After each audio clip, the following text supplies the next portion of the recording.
Welcome back to the Sports Source. This segment brought to you by Safety Systems, East Tennessee's most trusted name in security systems for your home or for your business. VFL J.J. Surlis and his team have protected people's property all over East Tennessee for more than 20 years, including my house.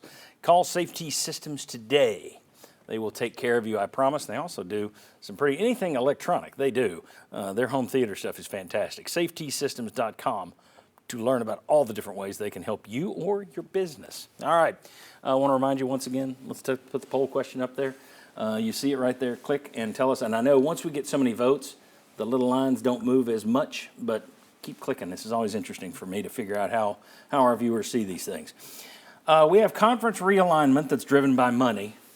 We have NIL issues, which trace back to money. The transfer portal, well, that's driven by NIL money. Coaches are retiring and leaving head coaching jobs for assistant coaching jobs in the pros, or in the case of the Big Ten, Chip Kelly granted, part of this is getting ahead of the posse, right. But he left the head coaching job at UCLA to go take the offensive coordinator's job at Ohio State. Those are now in the same conference. One team has no NIL, the other team has great NIL. Boston College's head coach left to go be an assistant coach in the NFL. We can sit here and say, well, they're just getting ahead of the posse, but most head coaches want to get that buyout. So for years, we've seen guys get fired, and then everybody left for the pros or left to go offensive coordinator inside the conference.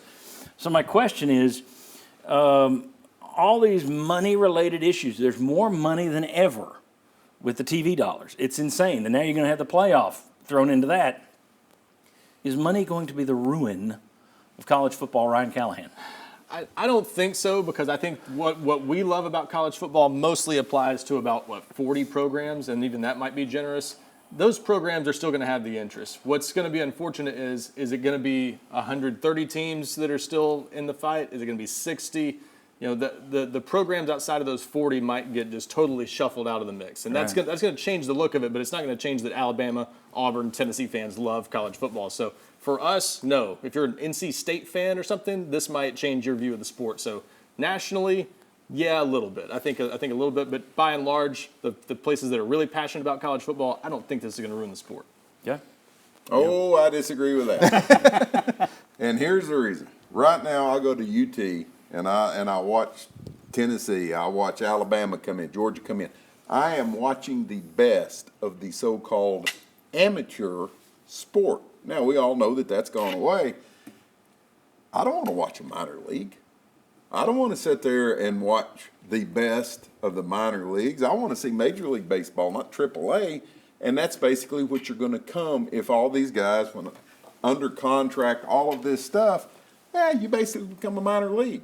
Okay, to me, it loses luster because of that. I'm watching minor league professional football instead of the best of the amateur football. So, yeah, I think it can ruin. I think that money without regulation and without proper management can ruin college football. I think it'll ruin it for the Baylors of the world, the Oklahoma States of the world, the Boston Colleges of the world. It will be ruined for them. But I do think for the Tennessees of the world, the Alabamas of the world, the Michigans, I think you're fine. But you're going to have to stop being so tribal.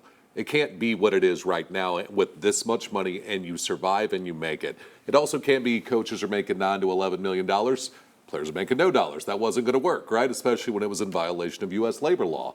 So to me, they need more organization. They need better management. They need better leadership as a whole, and they need probably one voice leadership to be able to work this out, because there is so much more money than we've ever seen. Yeah, until they figure out it potentially is going to ruin it, right? I mean, who would have thought Tennessee was going to have an $8 million quarterback, and the San Francisco 49ers starting quarterback makes $975,000 a year?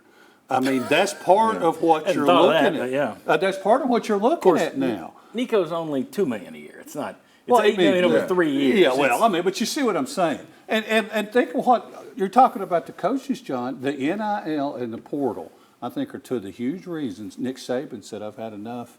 I'm drained. I'm having to re-recruit my own players. There's all this Roy other Williams, stuff. Mike Krzyzewski, Jay Wright in is in his 50s. basketball, Yeah. it's just getting more and more and more too much. You want to talk about where the money's gone, and I will be very quick. Coach DeVoe came here in 1978, and I think he made, John didn't even make $30,000 a year. He told us it was $35,000 a year, yeah. Okay. If you do that in 2024 dollars, that's about $155,000 to $160,000. So that's what that salary would be. Now your salaries are 40 times that for basketball coaches. So I'm not saying that that has ruined the sport. I'll guarantee you Rick Barnes said it ain't ruining the sport when he goes to the bank every week to put his check in there. But that's just how the money has changed. Johnny Majors loses his job Exactly. over $30,000 a year. Yeah. Josh Apple has that in his couch. So yeah, the money is so much huger. I think it's hard to get your arms around how much more money it is. The money doesn't bother me. The conference is getting ruined. That's due to the money. That's the one part of the money that I hate that's already happened. The Big Ten should not be coast to coast. Well, I don't like the transfer portal being as wild as it is, and that's money too, because it's NIL that's driving that. All right, when we come back, let's talk about the SEC payouts. They're huge this year, and they're going to be huge next year, but the Big Tens are going to be bigger. So over the course of a decade, is that going to be a problem for the SEC? We'll talk money wars next. Then we got Super Bowl prop bets that tie into the Vols. Stick with us.